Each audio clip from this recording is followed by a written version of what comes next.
Bismillahirrahmanirrahim. Assalamualaikum warahmatullahi wabarakatuh. Waalaikumsalam warahmatullahi wabarakatuh. Alhamdulillahilladzi anzala sakinata fi qulubil mu'minin liyazdadu imanan ma'a imanihim. Asyhadu an la ilaha illallah wahdahu la syarika lah wa asyhadu anna Muhammadan abduhu wa rasuluhu la nabiyya ba'dah. Allahumma shalli wa sallim wa karim wa barik ala nabiyyina wa syafi'ina wa maulana wa qudwatina wa imamina Muhammad wa ala alihi wa sahbihi wa man ittaba'ahum bi ihsanin ila yaumiddin amma ba'du. Sahabatku jamaah Majelis Keluarga Indonesia yang mudah-mudahan senantiasa dirahmati Allah Subhanahu wa taala. Alhamdulillah wa syukurlah di pagi ini Allah masih membangunkan kita dalam keadaan sehat walafiat. Allah masih memberi kita taufik dan hidayahnya untuk hadir dalam majelis ilmu yang dibersamai oleh para guru kita di MKI, dan alhamdulillah di pagi ini di Senin Selasa ya, di Selasa pagi Babi Haikal senantiasa menemani kita untuk kembali mengajak keluarga kita, keluarga MKI, jamaah MKI semuanya mulai membenahi keluarga kita sendiri, dan juga inilah fondasi sebuah bangsa, karena keluarga yang sakinah mawaddah rahmah wa istiqomah, keluarga yang senantiasa dirahmati Allah Subhanahu wa taala, keluarga yang tentu menjadi harapan bagi kita untuk membangun bangsa, sebuah peradaban besar di negeri ini. Salawat dan salam tentu senantiasa kita curahkan kepada baginda Nabi kita alaihi salatu wassalam, Muhammad bin Abdullah, dan beserta keluarganya, para sahabatnya, dan juga mudah-mudahan kita umat di akhir zaman ini termasuk umat yang dirindukan oleh Rasulullah, umat yang disebutkan dalam sabda Nabi yang mulia sebagai saudara beliau, karena beriman meskipun tidak pernah bertemu dengan beliau. Dan inilah sahabatku yang dimuliakan Allah, sebuah kenikmatan ketika kita termasuk orang-orang yang bisa menjalankan sunnah-sunnah dari Nabi kita SAW. Dan sunnah yang paling penting yang juga menjadi keistiqomahan kita di pagi ini adalah kita bersedekah. Karena disebutkan dalam sebuah ayat dalam Al-Quranul Karim di surah Al-Baqarah di ayat 26, yamhaqullahu riba wa yurbis sadaqat. Sesungguhnya Allah menghancurkan riba, wa yurbis sadaqat, dan mengembangkan sedekah. Dan sedekah itu tentu yang kita keluarkan secara rutin menjadi amal yang paling dicintai Allah. Dan sedekah pula disebutkan dalam ayat tadi, Allah kembangkan. Mengembangkan dalam arti tentu pahala Allah lipat gandakan, dan sedekah yang kita keluarkan sesungguhnya untuk kepentingan kita sendiri, untuk kepentingan baik keberkahan harta yang kita miliki maupun juga untuk keberkahan keluarga kita. Mudah-mudahan Allah Subhanahu wa taala senantiasa membuat kita istiqomah dalam kebaikan dan amal soleh yang lainnya. Sahabatku yang dimuliakan Allah, di pagi ini lanjutan dari kemarin yang sudah dibahas tentang bagaimana keluarga, bahaya keluarga riba, dan kita saksikan betapa eh, masyarakat kita sudah terjerat ya dengan pinjaman online, yang tentu ini adalah bagian dari riba yang disebutkan dalam ayat Allah dalam Al-Quranul Karim. Allah dan Rasulnya memerangi orang-orang yang menjadi pemakan riba. Dan tentu kita khawatir, kita begitu prihatin ya ketika kita lihat itu banyak saudara kita sesama muslim kemudian terjerat dengan riba.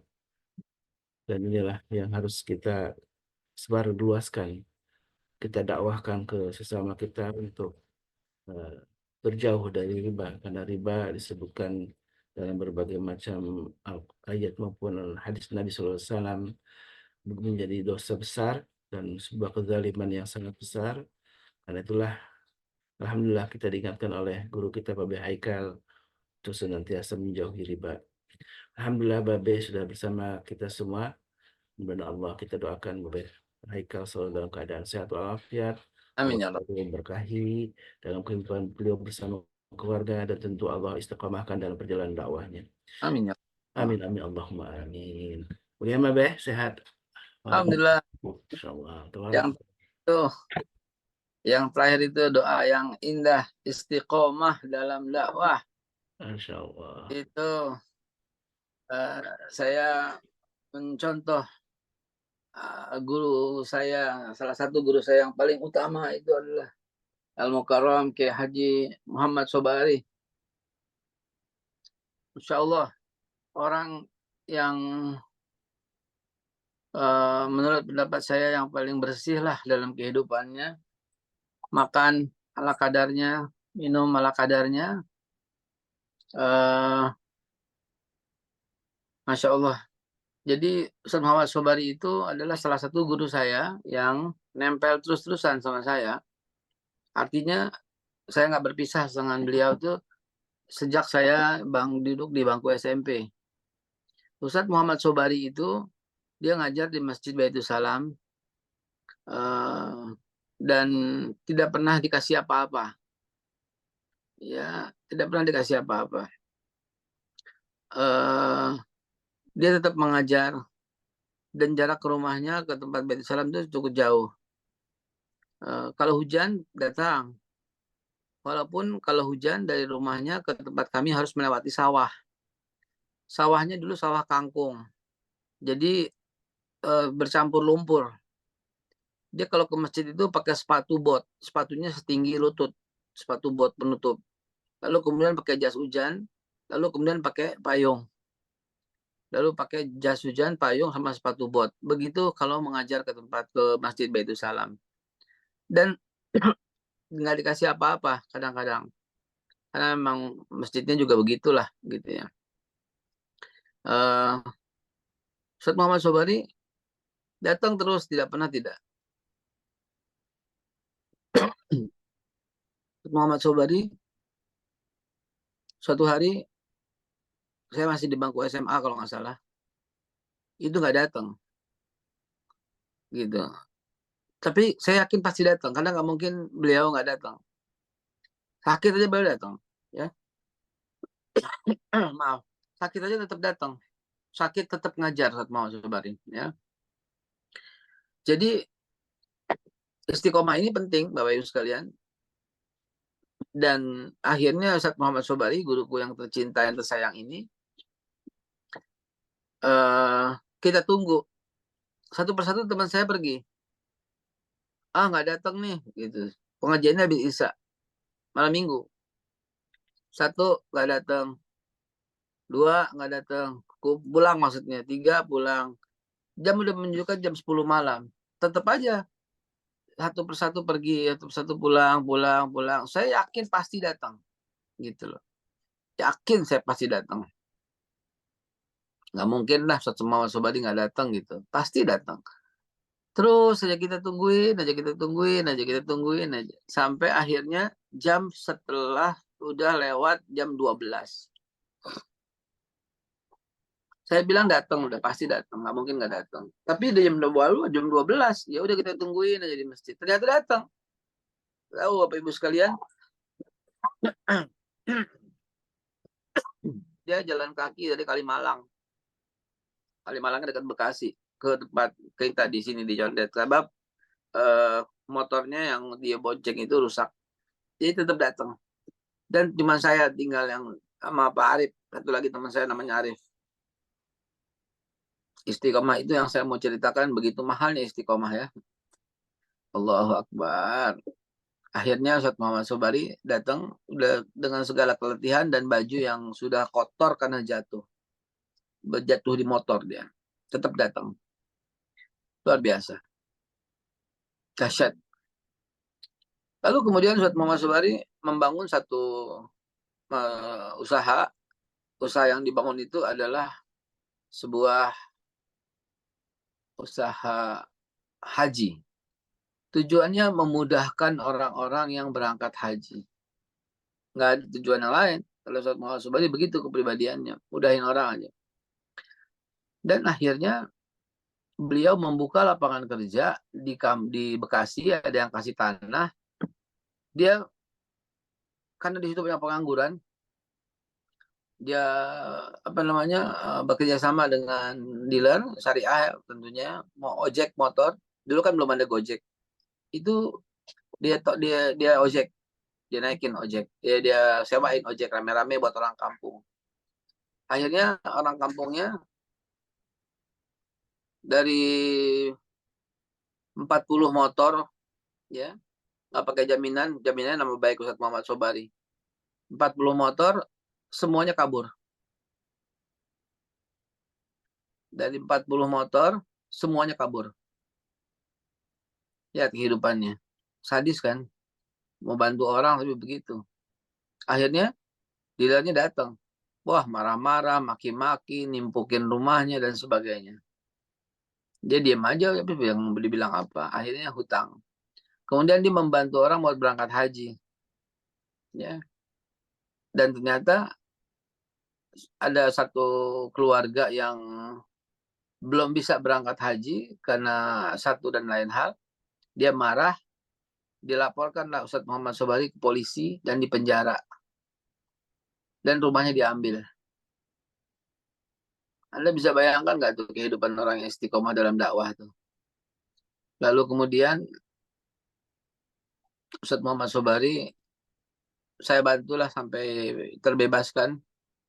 Lalu kemudian saya bilang tinggal di rumah aja. Ya, nggak usah tinggal di mana-mana. Karena udah nggak ada lagi rumah. Bayangin tuh, udah nggak ada rumah lagi. Yang diambil. Lalu kemudian Ustadz Muhammad Sobari tinggal di rumah saya, sakit dan meninggal dunia. Itu lihat balasannya. Karena kita belum tahu bagaimana dan apa yang terjadi. Itulah yang sebaik-baiknya menurut beliau. Nggak apa-apa kata beliau. Dan beliau wafat dalam keadaan yang sangat mengenaskan. Terpisah oleh keluarga. Allahu Akbar. Ini karena ini tiba-tiba aja nih saya teringat karena Mas Khalis bicara istiqomah dalam dakwah. Hasilnya kayak Muhammad Sobari begitu. Nggak apa-apa. Memang begitu sebuah risiko yang diambil. Tapi Allah Subhanahu Wa Taala mengangkat derajatnya bersama siddiqin wa syuhada wa salihin. Ya, luar biasa. Apalagi ketika di usia 40 tahun pas, ya, Ustaz Muhammad Sobari. Beliau mimpinya benar-benar Isra dan Mi'raj. Mimpinya benar-benar bersama malaikat dibawa ke Sidratul Muntaha. Dalam mimpi. Ustaz Muhammad Sobari, guru kami. Luar biasa. Ya, dia diajak berkeliling. Persis di usianya ke-40. Ya, berjumpa dengan Astagfirullahaladzim. Ya, dia memang mengejar kehidupan akhirat yang luar biasa. Hadirin sahabat sekalian, mari kita lanjutkan. Yang kita lanjutkan kali ini adalah tentang riba. Ya, tadi Mas Khalid sudah sepintas sudah menyampaikan tentang riba. Saya sudah membuat satu video tentang riba. Diputerin nggak? Udah diputerin belum? Mas Nandar bisa diputerin Mas Nandar. Allah itu suka banget sama orang yang bertaubat lalu belajar, memperbaiki diri. Taubat dan taklim Allah nge-like banget tuh. Siapapun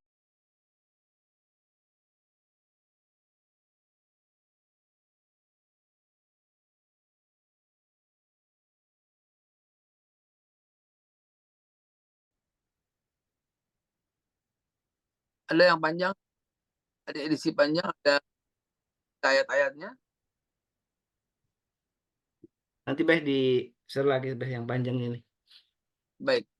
Jadi dalam share itu saya sudah cantumkan ayat-ayat dan hadis tentang riba. Nah, sekarang masalahnya adalah kita udah terlibat gitu. Kita udah terlanjur gitu. Lalu apa yang mesti kita lakukan? Gitu kan? Kita juga nggak mau, tapi kita terpaksa gitu kan. Kita baru tahu sekarang ilmunya, kita baru tahu hadisnya, kita baru tahu bahayanya, kita baru tahu dan seterusnya kita ngomong aja. Jadi kita nggak tahu selama ini Ustadz, selama ini kita nggak tahu, selama ini kita nggak tahu. Terus aja ngomongnya begitu. Jadi kita nih baru tahu sekarang. Selama ini kita nggak tahu itu boleh atau tidak. Selama ini kita nggak tahu. Ternyata yang kita tahu sekarang ternyata termasuk riba. dan seterusnya. Ustadz, saya terpaksa Ustadz karena kebutuhan lah gitu ya. Saya terpaksa Ustadz eh, karena ya kepepet, orang tua sakit, perlu berobat, perlu tembus obat. Saya terpaksa Ustadz karena anak saya kalau nggak DO. Saya terpaksa Ustadz karena nggak bisa keluar rumah, nggak bisa dagang, sehingga kita akhirnya ngutang Ustadz gitu, dan seterusnya. Akhirnya kita kepinjol Ustadz, pinjaman online. Bapak Ibu sekalian yang saya hormati, yang saya muliakan, kemarin udah saya katakan dengan kata-kata yang sangat ekstrim, dan belum pernah kata-kata saya itu se-ekstrim itu juga barangkali. Ya, saya katakan jangan berhutang walaupun dihadapkan dengan kematian. Karena ngutang nggak ngutang mati, gitu loh maksudnya. Ngutang nggak ngutang mati, gitu ya. Sakit nggak sakit mati. Masuk rumah sakit atau nggak rumah sakit mati juga. Karena fa'iza ja'a ajaluhum la yastakhiruna sa'atan wa la yastaqdimun. Kalau udah sampai ajalnya, nggak bakal bisa dimajuin 1 detik, nggak akan bisa dibundurin 1 detik. Gitu prinsipnya. Sehingga kalaupun mati, ya udah, lebih bagus mati tak berhutang. Gitu. Nah, ya kalau nggak ke rumah sakit, mati nih. Astagfirullahaladzim. Sejak kapan rumah sakit menentukan ajal manusia? Kan tauhidnya ada dipermasalahkan. Kalau nggak operasi nih, wah saya nggak tanggung, mati deh. Umi saya digituin ketika saya waktu SMA. Dari SMA sekitar 86, 87, 88 sekitar SMA. Kalau pulang dari rumah sakit ini saya nggak tanggung jawab karena jantungnya tinggal 12%. Zaman saya SMA tahun 80-an tinggal 12%. Lah matinya baru kemarin. Lah meninggalnya belum lama. Ya. 25 tahun setelah dokter putuskan meninggal masih hidup. Gitu loh maksud saya. Ini bahasan yang kemarin ya. Jauh ngapain tuh saya kok daripada ngutang lebih baik mati. Maksudnya ke situ gitu. Keluarga saya deh 4 profesor loh yang bilang istri saya nggak bisa punya anak. Sejak kapan? Sejak kapan Allah Subhanahu Wa Taala menciptakan manusia tergantung profesor? Sejak kapan? Gitu loh. Karena kadar toksoplasma yang ada dalam istri itu luar biasa. 394. Nggak bisa punya anak. Kalau bisa, ya kacau. 4 profesor, saya udah minta Profesor Yakub, Profesor Yusuf, Profesor Enut. Ya. Profesor-profesor itu udah meninggal semua. Ya. 4, terakhir Profesor Latif yang membantu kelahiran akhirnya. Sampai sekarang masih hidup. Jadi, ayolah benerin tauhidnya gitu loh. Dalam salah satu slide yang saya sampaikan itu, yang slide yang panjang itu, saya katakan, orang yang memakan riba itu nggak bertauhid. Betul-betul nggak punya tauhid. Dia gantungkan semuanya itu dengan harta. Saya ada proyek nih. Aduh, kalau nggak ada duitnya nih, gagal proyek saya nih. Bisa berantakan ini. Sejak kapan rezeki tergantung proyek? Gitu loh. Waduh, kalau nggak dia nih kacau deh. Sejak kapan? Sejak kapan tauhid kita itu ditentukan? Sejak kapan Allah bergantung pada makhluk? La haula wala quwata illa billah. Padahal kita diajarkan Allahus Samad, Allah tempat bergantung. Makhluk yang bergantung pada Allah. Sejak kapan? Sejak kapan? Kalau nggak dioperasi nih, mati nih. Sejak kapan Allah bergantung pada makhluk? Kapan? Kita kan ikhtiar. Kalau bisa ikhtiar dengan yang halal. Berikhtiar dengan yang haram selama yang halal ada, kan nggak boleh. Ya, Bahkan ada pendapat yang mengatakan ikhtiar yang haram tetap aja nggak boleh. Gitu. Nggak ada obatnya. Kecuali babi. Ya aneh-aneh aja loh gitu kan. Nggak mungkin lah kayak begitu. Di hutan, kalau nggak makan babi mati. Enak aja. Masih ada semut rangrang. Masih ada laron. Masih ada daun. Itu kan istilah kata gitu kan. Maka berobat dengan barang riba lebih sakit. Ya. Jadi berobat dengan cara berhutang lebih menyakitkan hati. Sakitnya nggak beres, malah hutang. Jadi tolong ditelan aja deh. Enak nggak enak, terima nggak terima, ditelan aja deh. Ya, jangan berhutang. Hidup jangan sampai punya hutang. Apapun yang terjadi, jangan berhutang. Nggak ada makanan, nggak apa-apa. Makan nasi sama garam. Nggak ada nasi sama garam, nggak apa-apa. Ada baju, jual tuh baju. Jual tuh gamis, jual tuh celana, jual tuh sepatu. Yang penting jangan hutang. Begitu saya pesankan. Apa aja yang bisa dijual. Apa aja, tas kayak apaan, kayak buat makan gitu loh. Nggak apa-apa. Ya. Persoalannya timbul. Kenapa? Ya karena Allah Subhanahu wa taala haramkan itu. Gitu. Allah haramkan. Ada nggak sahabat yang berhutang? Ada. Siapa? Bilal. Tapi kemudian dia berhenti. Ada nggak sahabat yang berhutang? Ada. Bahkan Rasulullah pernah nggak berhutang? Pernah. Gitu. Dan kemudian dibayar oleh Rasulullah. Karena Rasulullah nggak mau membebani para sahabatnya. Dan sahabatnya tahu ketika orang itu nagih. Sahabat tahu Nabi berhutang ketika orang itu nagih. Dan tiba-tiba sahabat berebut membayarin utang itu. Biarin, kata Nabi. Saya yang berhutang, saya tanggung jawab. Ya.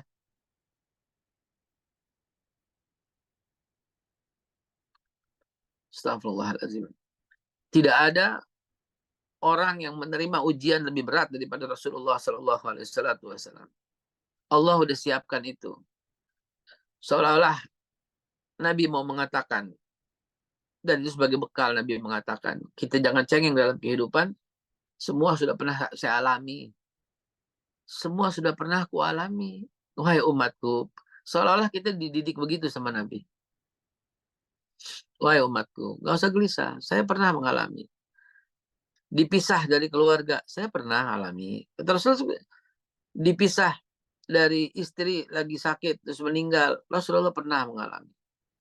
Diusir dari kampung halamannya, Rasulullah pernah mengalami. Dibully habis-habisan sekampung, pernah.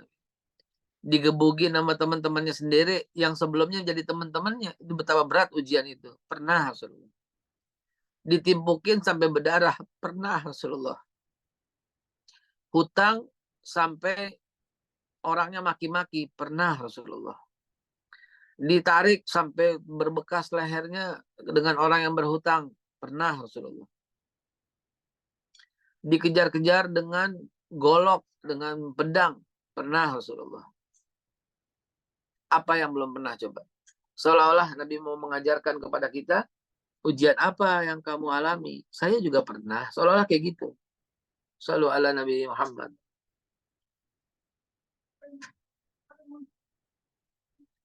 Balik lagi ke dalam materi kita. Tapi Tat, ini udah terlanjur Tat. Bagaimana ceritanya kalau terlanjur? Nah, bismillahirrahmanirrahim. Bapak Ibu sekalian, saya tegaskan sekali lagi.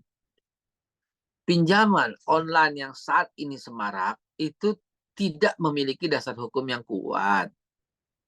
Karena yang namanya pinjaman dalam undang-undang negara kita itu adalah ada agunan, ada jaminan.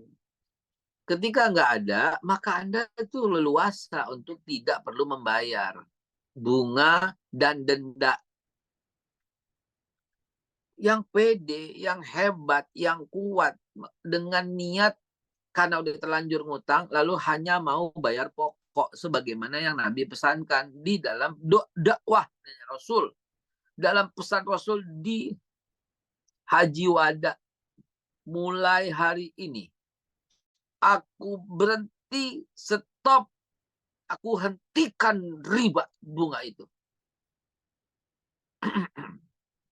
Ya, aku berhentikan riba, kata Nabi. Mulai hari ini aku stop yang namanya riba. Mulai hari ini tidak perlu bayar bunga lagi selama-lamanya. Anda yang masih lakukan itu, Anda berkhianat pada Rasulullah. Gitu aja sih. Ya memang, orang yang riba itu pengkhianat pada Rasulullah SAW. Lantas ada orang yang berkata, sok tahu, lu masih lewat di jalan. Itu dibangun pakai duit bunga bank. Lu berangkat haji pakai setor duit, itu kan bunga bank. Dan seterusnya. Jangan dengerin orang yang kayak gini. Jangan dengerin sama sekali. Buang jauh-jauh. Itu namanya darurat. Saya minum obat dulu ya. Minum cuka asam. Setiap hari minum cuka asam. Dan cuka apel maksudnya. Cuka apel ditambahin dengan selasi. Nah, ya sebentar. Kata istrinya, nggak boleh makan sebelum minum ini. Bentar.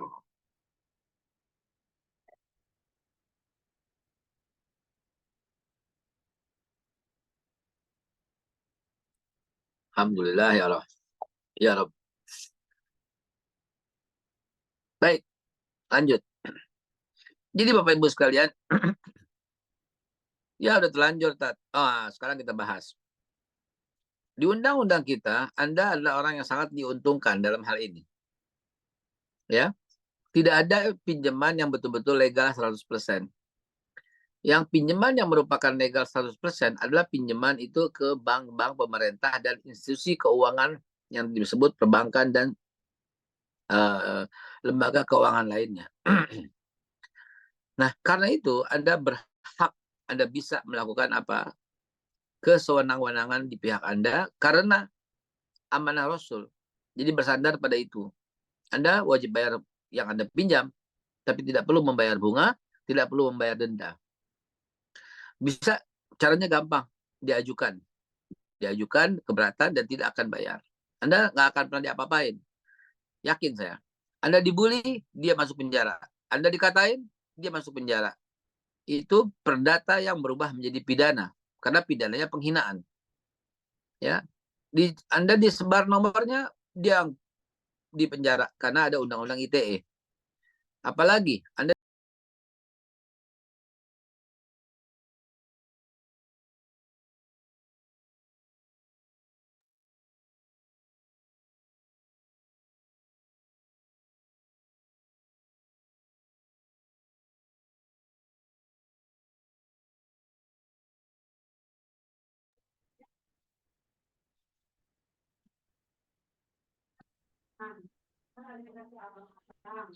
Suaranya?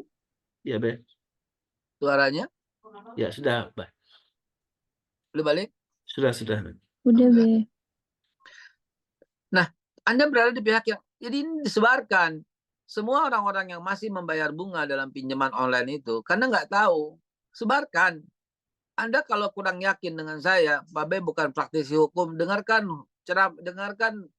Hotman Paris dalam bahasan dia soal ini. Kurang yakin, dengarkan Yusril Iza Mahendra soal ini. Kurang yakin, dengarkan Bapak Otto Hasibuan soal ini. Kurang yakin, dengarkan Persatuan Advokatnya. Kurang yakin, tanya ke Pradi. Kurang yakin, tanya ke LBH manapun. Anda itu aman. Jangan bayar. Ya, jangan bayar. Ngotot kalau perlu. Anda dibawa ke pengadilan, diputuskan oleh hakim. Kamu bersalah. Kamu dituntut, harus bayar. Begitu. Pak Hakim, saya niat bayar. Niat bayar, saya niat bayar. 1 bulan saya sanggupnya Rp1.000. Enggak apa-apa. Itu sudah itikat baik. Utang 100 juta. Saya niat bayar Pak Hakim. 1 bulan Rp500. Enggak apa-apa. Istilahnya. Itu dalam hukum tidak apa-apa. Bahkan berjanji untuk bayar, itu disebut niat baik. Jadi kurang apa lagi? Yang jadi masalah itu kalau Anda minjam ke bank dengan jaminan ketika nggak bayar, berhak mengambil. Itu tanda tangan. Hilang jaminan itu. Ini pinjaman online kok. tatap muka tidak, bersalaman tidak, ijabnya nggak jelas, ijab kabulnya nggak jelas. Ya udah, Anda menang kalau Anda terlanjur minjem. Tapi tetap wajib bayar pokoknya, karena itu kaidah. Nah, baik Bapak Ibu sekalian, sekarang apalagi transaksi-transaksi yang seolah-olah biasa, tapi itu termasuk pada riba. Baik, saya ceritakan. Bismillahirrahmanirrahim. Kemarin intinya adalah apabila dalam satu usaha, yang satu bisa untung, yang satu bisa rugi, maka mungkin bisa dipastikan itu transaksi yang haram. Yang udah terlanjur bagaimana? Bertaubatlah kepada Allah. Karena memang Allah nge-like banget sama orang yang dalam pertobatan, kata Hanan Ataki, Ustadz Hanan Ataki, yang saya kasih pinjam, yang saya dipinjemin suaranya tuh di pembukaan itu. Bapak Ibu sekalian yang dimuliakan oleh Allah, pertama saya akan kelompokkan transaksi yang disebut transaksinya aqdut tajlis. Aqdut tajlis ini berunsur penipuan. Aqdut tajlis ini transaksi yang unsurnya berada dalam keraguan-raguan.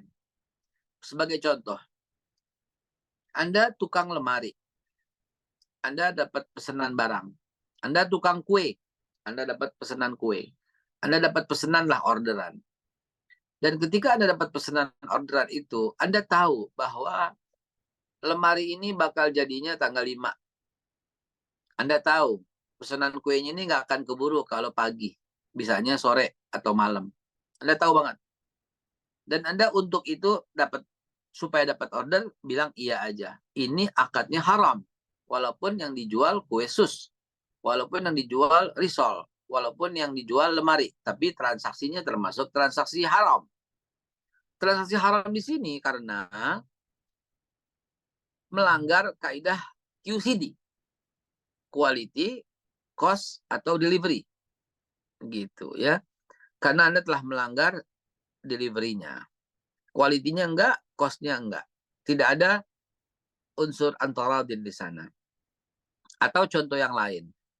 Terjadi di Mekah. Di depan Masjidil Haram lagi. Penjual handphone second. Ini handphone. Saya sendiri yang kena. Saya datang ke situ mau membeli handphone second itu. Ini saya tanya, ini Kam, ini harganya berapa? Dia jual 800 real. Gitu. 2,4, 2,5 juta. 800 real. Saya tawar, saya ragu-ragu. Aduh, berapa ya? 500 deh, gitu, 500 deh. Wah, nggak bisa, Pak. Nah, orang di samping ini tahu-tahu ikut nawar. Datang 2 orang, lihat juga, dan dia sama menawar handphone yang saya punya. Kam, dibilang 800, dia bayar 750, akhirnya dibayar sama dia. Wah, kan saya nggak enak. Harganya emang segitu, 7,5 tuh. Dia aja 7,5 gitu. Ya, beda sama ente 700 gitu. Nah, rupanya akhirnya saya membeli gitu kan. Setelah saya beli, transaksi terjadi, saya pindah ke toko lain lagi. Yang tadi itu datang lagi ke toko itu, masuk dan ngobrol. Oh, rupanya temannya. Dia mancing supaya saya beli. Nah, ini penipuan. Ya, penipuan. Termasuk di dalam hal ini juga penipuan tentang di pasar pramuka gitu ya, pasar pramuka. Kita tawar burung. Sebelum kita tawar, ada orang, 4 orang teman-temannya, dia saling menawar. 2 juta deh, 2 juta. Enggak lah, saya kalau dua sama saya aja 22. Si tukang burung enggak, 2,5 juta. Akhirnya lakulah burung itu 2,5 juta. Padahal itu burung cuman 200.000 gitu ya. Sehingga kita ngeluarin kocek 2 juta untuk membelinya. Nah, itu penipuan. Yang beginilah termasuk transaksi haram yang membuat nggak berkah. Walaupun yang didagangin barang yang halal. Gitu. Begitu juga transaksi yang bagian kedua kita sebut, kita kelompokkan akadnya itu akdut tagrir. Akdut tagrir itu adalah ketika ada unsur keraguan-raguan di dalamnya. Kita beli ikan tapi 1 kolam. Itu haram, Pak. Haram, Bu. Beli ikan 1 kolam itu haram. Harusnya gimana? Ikannya dikeluarin, ditimbang. Ikan yang gede berapa, ikan yang kecil berapa, yang sedang berapa, ditimbang semua, total sekian, baru bayar. Ya, sebab yang satu bisa diuntungkan, yang satu bisa dirugikan. Ya, ikan dalam kolam atau membeli buah rambutan tapi masih di pohon, nggak boleh, haram. Ya, nggak boleh, haram. Turunin semua rambutannya, yang matang-matang doang. Oke, turunin semua yang matang, hitung berapa, bayar. Itu yang disebut halal. Nah, termasuk transaksi-transaksi seperti ini termasuk membeli tanah yang dalam sengketa. Ini tanah dalam sengketa, tapi kita bayarin. Nggak boleh, saudara. Haram. Ya, berarti kita membeli sesuatu yang masih gantung. Begitu juga membeli barang yang lagi ditawar sama orang. Haram juga itu. Harusnya udah selesai, nggak jadi baru. Itu sampai dihubungkan melamar orang yang dalam posisi lamaran. Ya. Jemaah sekalian, hal-hal seperti ini yang membuat hidup nggak berkah karena berasal dari keuntungan yang tidak berkah. Bagaimana kalau umpamanya membeli di waktu sepi, menjual di waktu ramai? Oh, ini penimbunan, ini rikas, ini haram juga dalam Islam penimbunan seperti ini. Contohnya gini, kita beli banyak nih terigu, ya, beli banyak, kalau bentar lagi barangnya naik, sampai di situ masih boleh, waktu murah buru-buru kita beli gitu. Tapi ketika kita timbun itu barang, kita timbun sampai harganya naik, begitu naik baru dijual, haram. Itu namanya penimbunan. Mestinya gimana ya Ustaz? Ya beli normal aja, jual normal aja, naik ikut naik, turun ikut turun, gitu. Beli sabun dalamnya ada cincin, begitu kita buka ada cincin emas, boleh nggak? Halal nggak? Halal. Itu lain lagi urusannya. Ini judi, enggak. Asal Anda beli sabunnya satu. Kita biasa beli sabun 2, Ustaz, ya 2. Kita biasa beli sabun 3, Ustaz, ya 3. Karena ada cincin di dalam sabun itu, maka sabun itu Anda borong 5 lusin, haram.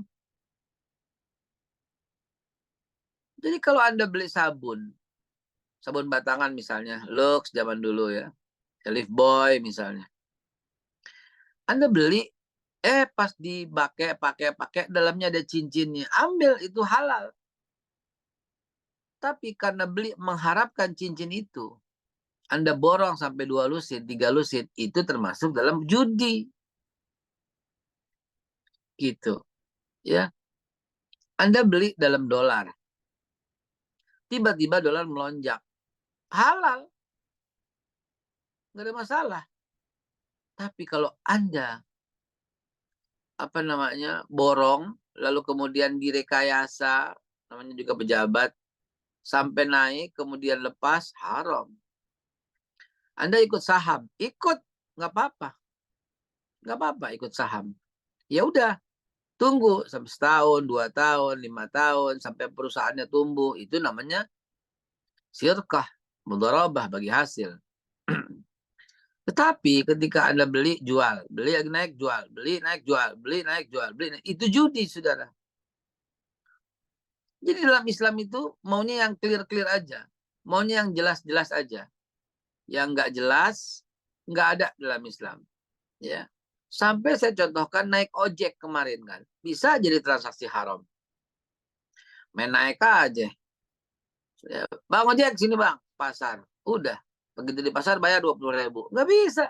Haram. Ya, akadnya mana? Bilang aja naik. Ntar ojeknya berantem. Oh 30 bu. Oh saya biasa 20. 30 bu. 25 deh. Itu deh 25 deh. Nggak bisa begitu. Bang ojek panggil. Ke pasar berapa? 25 bu. 30. 25. 25. Oke deh. Belum dibayar. Tapi udah jadi transaksi. Tertunda. Ntar sampai baru bayar. Nggak ada masalah. Yang penting clear. Begitu. Ya. Nah, Begitu juga kita apalagi misalnya. Ya, kalaupun ada pertanyaan, saya akan kasih kesempatan transaksi yang apa yang mau ditanyakan, silahkan. Silahkan ya. Nah, jadi jamaah sekalian yang saya hormati, yang saya muliakan, benarnya kita dalam bertransaksi yang islami akan berdampak kuat dengan sholat-sholat kita. Akan berdampak kuat dengan ibadah-ibadah kita. Diterimanya oleh Allah Subhanahu wa Ta'ala, menjadi giat beribadah, nggak ada rasa malas. Itu semua dari situ. Ya. Semua dari transaksi yang halal, berkah, dan insya Allah barokah. Baik, 15 menit berlalu menjelang akhir. Apabila ada yang ingin ditanyakan, yuk silahkan, saya persilahkan. Tafadhol. Baik, alhamdulillah. Masih ada waktu, silakan untuk tanya jawab ya, sesi yang mudah-mudahan bisa mencerahkan kita semua dengan tema tentang riba ini. Bunda Nadia, silakan. Ada sesuatu yang yang kita bertransaksi tapi meragukan. Apa? Masuk restoran yang kita nggak tahu harganya berapa. Kalau bisa hindari. Plate. It's not about plate. It's not about apapun. Kalau kita pesan makanan harus ada harganya di situ. Kalau enggak, tanya. Ya, jangan jadi di akhir jadi penyesalan. Ada harganya di situ, sekian, baru. Menu ada harganya. Kalau cuma menu doang, tinggalkan restoran yang seperti itu. Restoran subhat. Bukan dari sisi haram zatnya, tapi jenis transaksinya.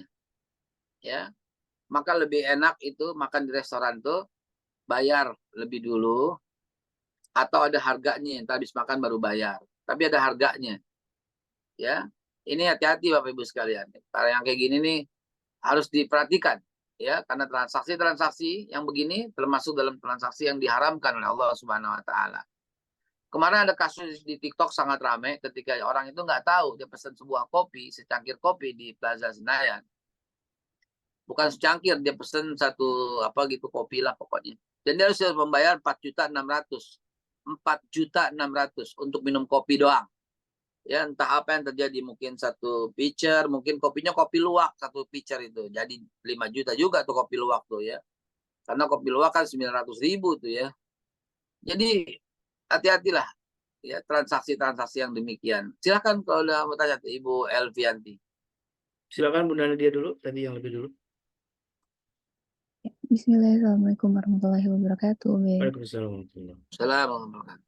Jadi sebenarnya ini pertanyaan titipan. Ada temen nyariin utang buat saudaranya. Terus sampai saat ini katanya belum dilunasi utangnya. Itu gimana tuh secara syariat si teman saya itu yang nyariin? Sama terlibat. Dalam slide saya udah saya masukin itu. Yang mencarikan, mencatatkan, yang menyaksikan, yang memperantarakan satu kelompok kata Rasulullah. Ya, jangan. Hindari. Iya, Be. Makasih, Be. Nasihati. Silakan Bu Elvi. Assalamualaikum, Babe. Waalaikumsalam warahmatullahi. Ini dengan transaksi falas gimana itu, Be?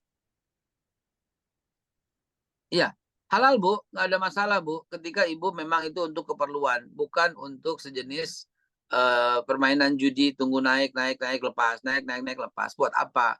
Keuntungannya sedikit. Ya, buat apa? Kalau mau tabungan emas saja lebih halalan, ya, lebih berkah lah begitu. Itu pun masih diragukan kalau emasnya nggak diapa-apain ya. Nah, jadi kalau umpamanya soal mata uang, Ibu pegang, iya, saya insya Allah tahun ini mau berangkat umroh. Ibu menyimpan dalam rial atau dalam dolar, nggak ada masalah. Ya, karena itu untuk Ibu berangkat untuk digunakan di sana. Kalau pakai rupiah nabung gini-gini, kalau pakai dolar nabung gini-gini. Loh, ini jadi bermasalah. Gitu. Ketika lagi perlu, dolarnya lagi turun, jangan ditukar sekarang. Ini juga nggak ada masalah. Kan itu menjadi harian gitu loh. Tapi ketika itu menyengaja lagi murah nih borong, ntar lagi mahal nih jual, itu jadi judi. Karena bisa jadi turun, bisa jadi naik, bisa jadi turun drastis, bisa jadi naik drastis, jadi judi. Jadi gimana dong kalau betul-betul mau berusaha di bidang yang seperti itu dalam bentuk emas, ya dalam bentuk emas. Karena saya udah bikin tuh ilustrasi di Instagram, coba lihat itu. Emas tahun berapa? Saya mengatakan orang yang punya hari gini nih, orang yang punya emas 1 kilo itu dia mendapat gaji 1 bulan 50 juta gitu loh keuntungannya. Ada hitungannya sudah sampaikan. Itu nggak ada masalah. Ya. Kalau semata-mata untuk emas itu buat investasi itu nggak ada masalah. Daripada investasi rupiah kan, gitu kan. Daripada cash money kayak gitu kan nggak berharga kan. Kertas doang dituliskan angka 100.000, dikasih logo Bank Indonesia, dikasih tulisan NKRI, ya kasih warna deh. Ngapain sih? Wallahu a'lam bishawab.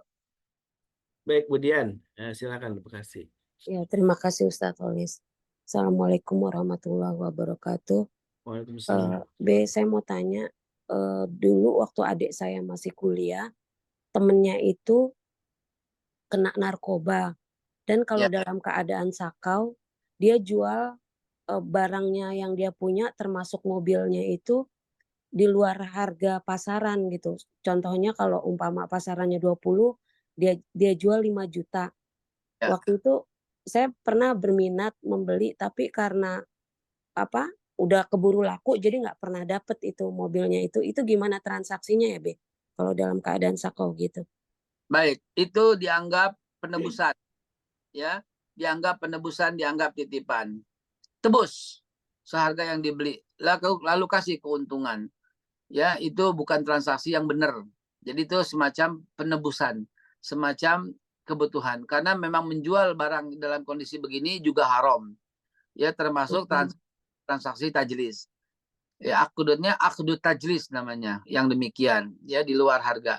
Batu cincin lagi ngetop 1 juta, 10 juta, 100 juta, 1 miliar. Ini tajlis semua akadnya. Karena begitu musimnya hilang, aki kita jual 100.000 susah. Betul apa tidak?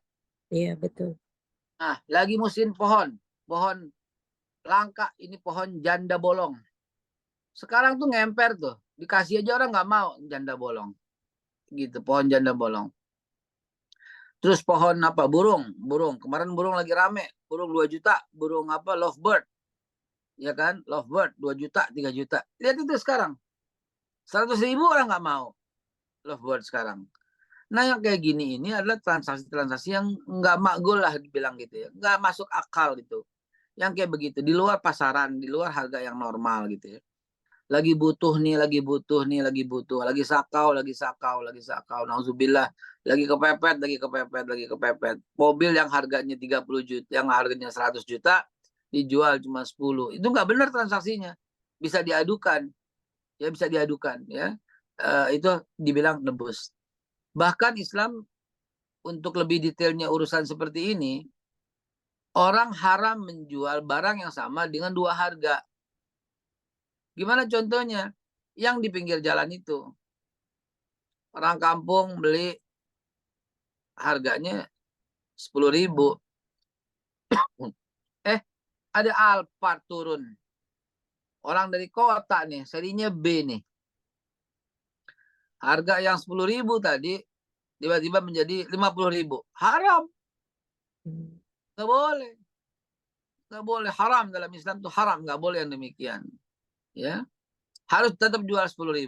Mau sama siapa kek, begitu. Nah, itu transaksi yang halal apabila dijual yang sama, gitu. Ya, apalagi ya sejenis itulah kurang lebih. Ya, mudah-mudahan kita bisa terhindar dari yang demikian. Ya, tebus Bu, tebus, bukan beli, tebus ya, tebus. Ya. Ya, syukran Be. Nah, Sudah turun pertanyaan Be di chat, saya bacakan Be. Ya. Bismillahirrahmanirrahim. Apa hukumnya bekerja di bank konvensional? Kebanyakan teman yang mempunyai jabatan jabatan penting ya di bank itu banyak bonusnya tahunan miliaran. Apakah haram atau istidraj Be, karena kehidupannya berlimpah gitu Be? Baik, kerja di bank konvensional betul-betul mutlak haram. Lalu gimana jalan keluarnya? Setelah tahu hal ini, dia harus keluar. Gimana kalau keluar? Anak istri nggak makan. Sejak kapan makan ditentukan oleh pekerjaan yang itu? Jadi gimana dong? Bismillah. Bismillah, cari buruan kerjaan baru keluar. Itu lebih aman. Bismillah, ngelamar di tempat lain baru resign. Itu lebih aman. Tanpa usaha demikian, Anda menikmati. Tanpa usaha demikian, Anda terlibat terus. Tanpa usaha demikian, Anda tidak akan pernah lepas dari jeratan riba. Ya, Bapak Ibu sekalian, tolonglah. Ya, bersihkan hatimu, bersihkan pikiranmu, bersihkan semua dengan uang yang berlimpah, tapi ternyata nggak membawa keberkahan. Dituntut oleh Allah Subhanahu Wa Taala, sayang.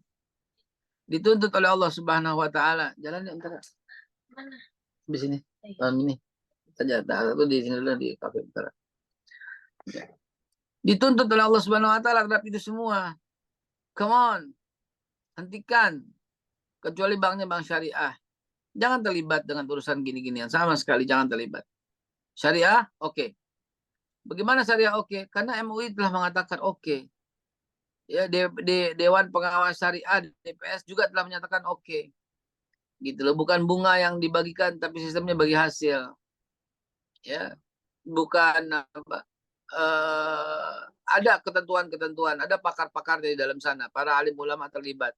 Ya, mudah-mudahan kita bisa memilih yang syariah daripada yang konvensional. Baik, satu lagi Be dari chat ya saya bacakan.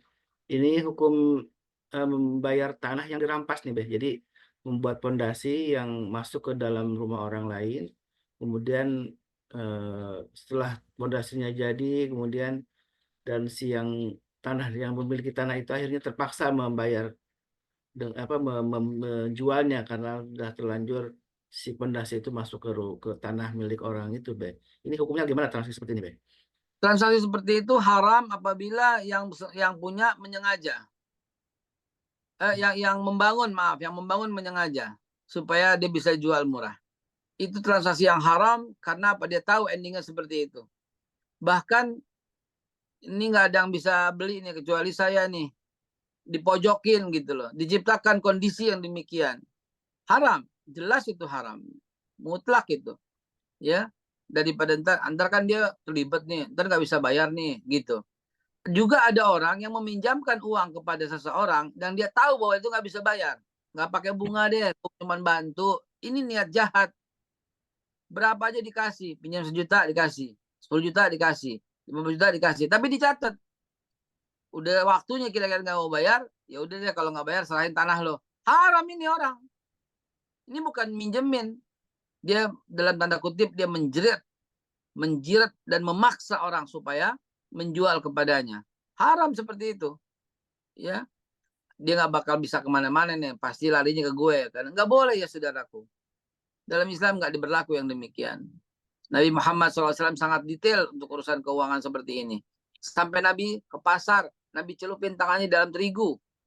Begitu terigunya atas kering, bawah basah, haram. Ditegur sama Nabi. Kenapa? Nggak memenuhi standar, lagi-lagi istilah saya QCD. Kualitinya, cost atau delivery, QCD. Beli tanah waktu murah. Ini beda urusan. Ini beda urusan, halal. Saya beli tanah dari ujung ke ujung 1 hektar nih, saya beli nih semuanya. Jatuhnya pasti murah. Lalu kemudian saya bangun jalan di tengahnya. Lalu saya bangun masjid buat fasilitas umum. Lalu saya bangun ini dan saya jual per meter sekian. Halal. Dia namanya developer. Dia namanya membangun. Dia namanya membangun community. Gitu. Jadi halal demikian. Walaupun harganya naik. Ya memang karena awalnya bergunung-gunung, berbukit-bukit diratain. Gitu. Jalannya dibikinin. Fasilitasnya disiapin. Itu transaksi yang halal. Developer itu halal gitu. Baik, ada lagi silakan. Ini Bu Elvina, silakan. Bu Elvina.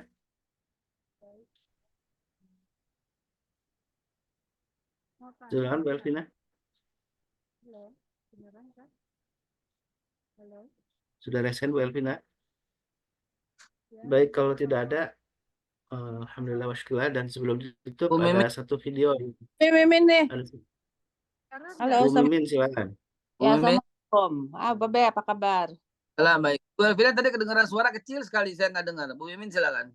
Oke, ya, saya tuh gini, kayak gini, Babe. Bank Jabar, Bank Jatim, Bank DKI, itu ada syariahnya ada, konvennya ada, tapi gede yang konvennya. Di mana yang kerja tuh semua tuh orang Islam semua tuh. Wah, bos-bosnya juga tajir-tajir. Nah, itu gimana nih? Negara melihat seperti itu. Maksudnya saya melihatnya saya miris karena banyak teman-teman yang kerja di situ juga dan mereka juga Islam gitu ya. Dan itu kan sebenarnya haram. Tapi mereka tuh menikmati gitu loh. Ya. Gimana hukumnya? Sama Bu, pertanyaannya, judi itu haram, kok mereka menikmati? Mabok tuh haram, kok mereka menikmati? Ya sama Terus mereka jawaban. bikin pengajian-pengajian juga lagi. Iya sama Bu, sama. Mereka menikmati, ya urusan dia dengan Tuhannya. Maksud saya adakah yang mengingatkan gitu loh? Karena kan kalau kita mengingatin nggak enak ya. Kalau saya jadi saya menjauh tidak mengikuti itu. Tapi kasihan mereka sebetulnya kan tahu banget gitu bahwa itu tuh haram tapi enggak ini kan batu orang udahlah pokoknya itu banyak be se-Indonesia lah. Iya, biarkan ya, bukan urusan Bu Mimin. Iya nggak Ya, apa-apa. bukan Ya. urusan, jangan dipikir, jangan diapain, tetap saja beribadah sesuai dengan kemampuan kita.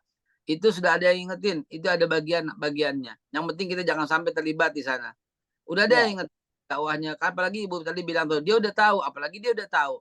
Fazakir innama anta muzakir. Beri peringatan, tugasmu cuma ngasih peringatan saja. Itu pun bagi orang-orang yang berdakwah dalam tugas dakwahnya.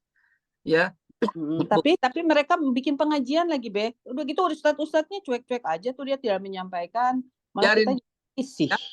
Ya, biarin. Ibu mau datang boleh ambil manfaat dari ustadznya dan pulang. Nggak usah dikomentari, biarin. Dia mau datang. Saya diundang sama Bang Jabar tadi. Saya datang. Saya sampaikan kebaikan. Saya sampaikan bahwa dalam usaha ini ada riba. Masa bodoh amat. Nggak diundang lagi. Ya pasti nggak diundang lagi. Nggak apa-apa. Nggak apa-apa. Iya kan soalnya kan banyak teman-teman juga yang mereka jabatannya juga dari para komisaris, dari aduh tapi kenapa ya kasihan deh saya jadinya.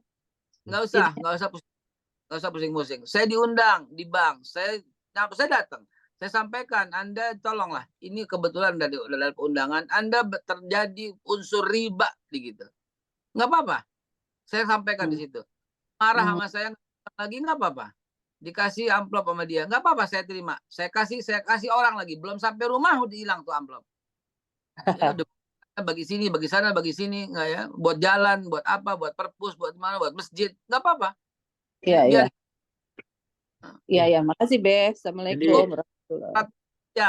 Dan tidak ada bank syariah misalnya, yang ada cuma bank konven, masukin ke sana, ada bunganya, ambil, jangan sampai ditambah besar, ambil bunganya, kasih orang di luar, itu lebih afdol. Pada kita sedekah sama si bank itu.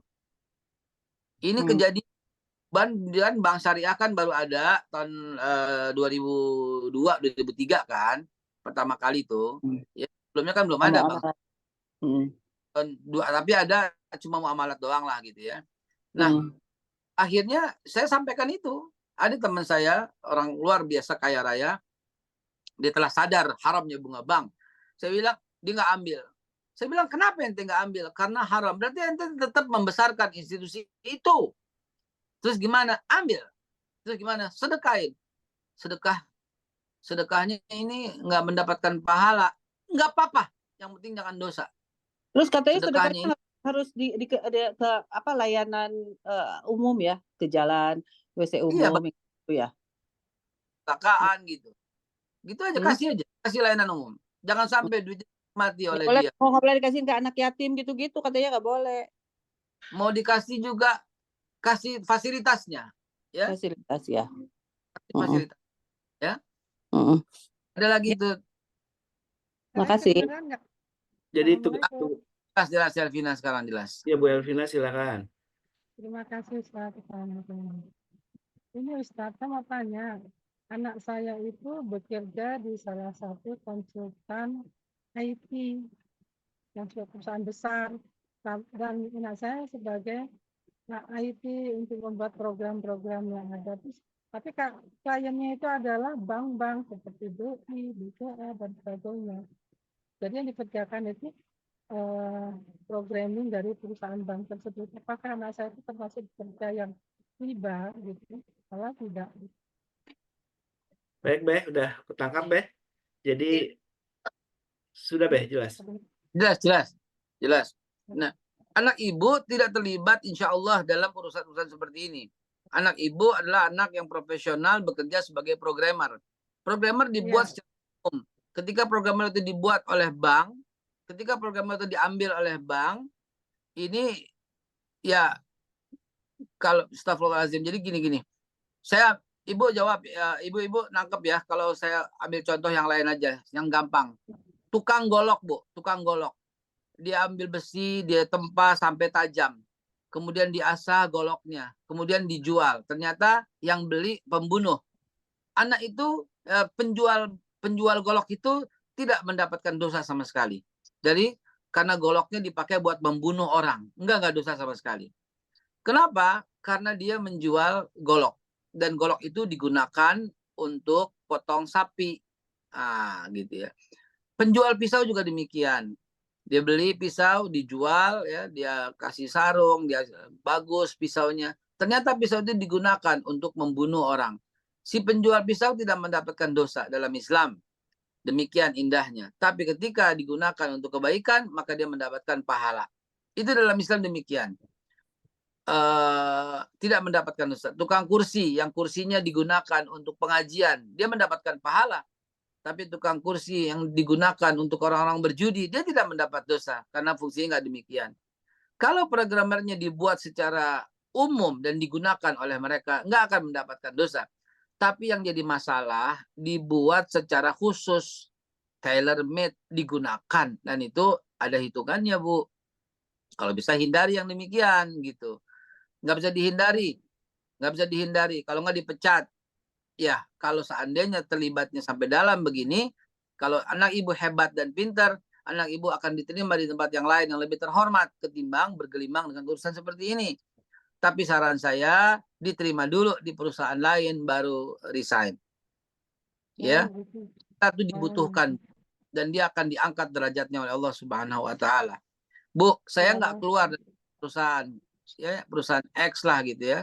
Ketika saya tahu bahwa perusahaan itu dulunya berkontribusi terhadap Israel, akhirnya saya melakukan resign. Sebuah keputusan yang salah pada waktu itu kelihatannya, tapi ternyata tidak. Karena Allah Maha Kaya. Saya bertanya sama Ustadz Muhammad Sobari, guru saya, dikasih ayat satu aja sama beliau. Alam takun ardullah wasi'ah. Apa artinya? Lu kira bumi Allah sempit? Digituin. Ya, alam takun ardullah wasi'ah. Kamu kira dunia Allah sempit? Kamu kira kamu kalau nggak dari situ nggak makan? Kok menghina Allah banget sih? Gitu. Jadi unsur riba, unsur ini sangat berkaitan erat dengan yang namanya tauhid. Saya nggak lihat jam, udah lewat jauh juga ini jamnya ya.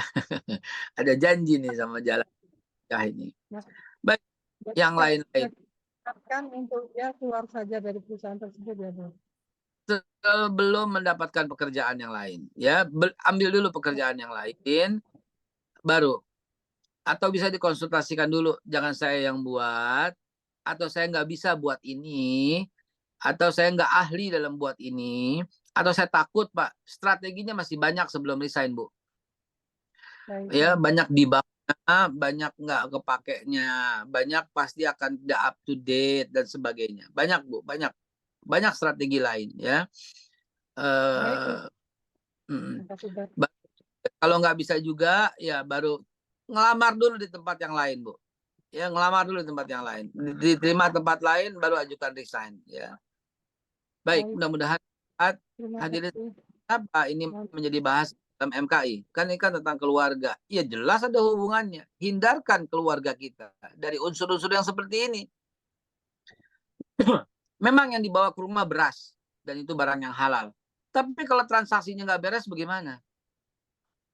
Memang yang dibawa ke rumah itu adalah kue. Tapi kalau kue orang bagaimana? Maksudnya kue orang gimana, Tat? Ya bawa maulid, satu orang bawa satu, lu bawa 3 sendiri. Kan kue orang. Iya kan? Kue orang dibawa, mau ngapain? Gitu kan.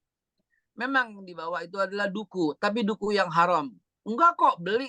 Tapi sebelum jadi lo cobain. Cobain sampai renceng. Ya haram lah begitu. Ya.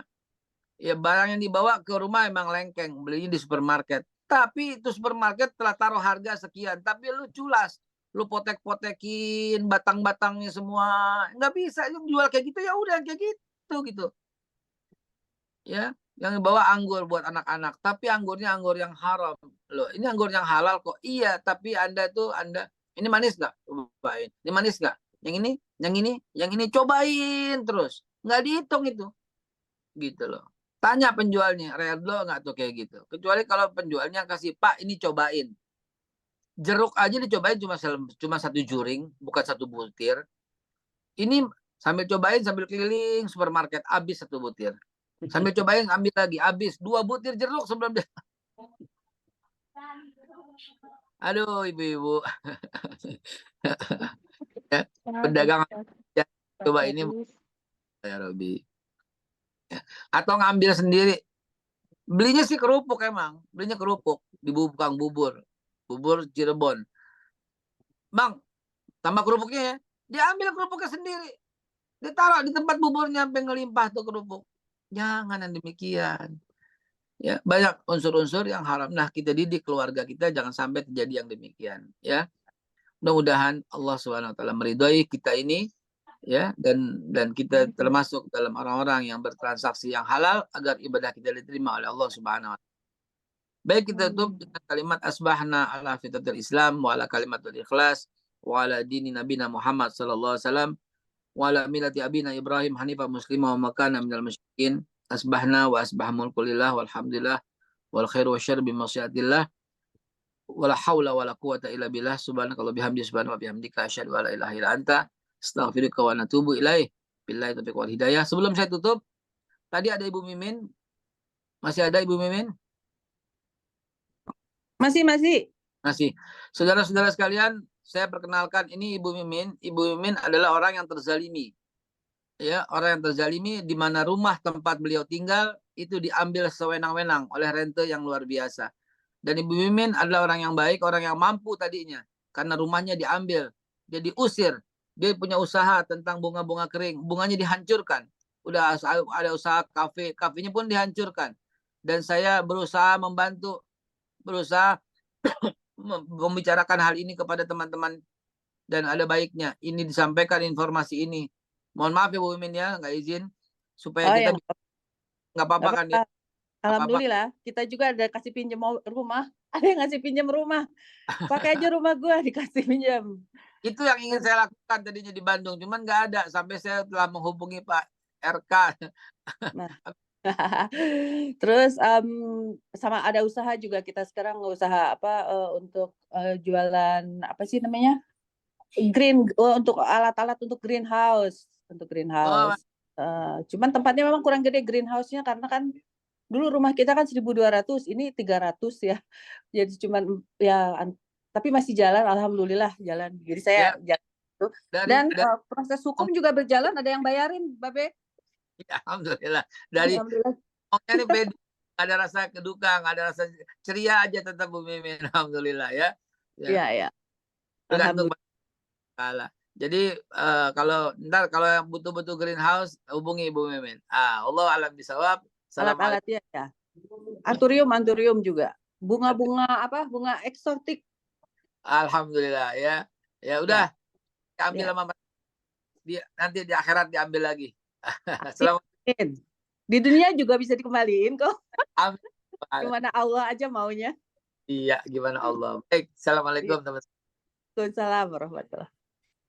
Alhamdulillah, jazakallah khairan atas nasihatnya ibunya, mudah-mudahan kita semua bisa mempraktekkan ya, dan apa yang tadi sudah disampaikan oleh Bapak Haikal, menjadi orang yang terbebas dari riba, dan begitu besar bahaya riba sebagaimana yang disebutkan dalam Al-Quran dan Sunnah Nabi SAW. Dan ini ada sebuah video yang juga mungkin mudah-mudahan menjadi pengingat untuk kita semua. Silakan Mas Nadal untuk nge-play dulu video dari Bapak Haikal. Allah itu suka banget sama orang yang bertaubat lalu belajar, memperbaiki diri. Taubat dan taklim Allah nge-like banget tuh. Siapapun yang bertaubat, siapapun yang kemudian pengen belajar memperbaiki dirinya, semasa proses itu Allah suka banget sama dia. Setiap hari Allah nge-like dia dan ngasih tahu ke malaikat, ini hambaku, ini hambaku, ini hambaku. Terus cukup bagiku Allah segalanya untukku, di hatiku ini penuh berisi segala tentang Allah. Kepada Nabi Muhammad tercurah salawat Allah, tiada Tuhan selain Allah, cukup bagiku Allah. Cukup bagiku Allah segalanya untukku, di hatiku ini penuh berisi segala tentang Allah. Kepada Nabi Muhammad tercurah salawat Allah, tiada Tuhan selain Allah, cukup bagiku Allah. Baik, jamaah yang bukan Allah, mari kita tutup majlis ini dengan doa kafatul majlis. Subhanakallahumma wa bihamdika asyhadu an la ilaha illa anta astaghfiruka wa atubu ilaik. Alaikum hadana wa iyyakum. Assalamualaikum warahmatullahi wabarakatuh. Waalaikumsalam warahmatullahi wabarakatuh. Allah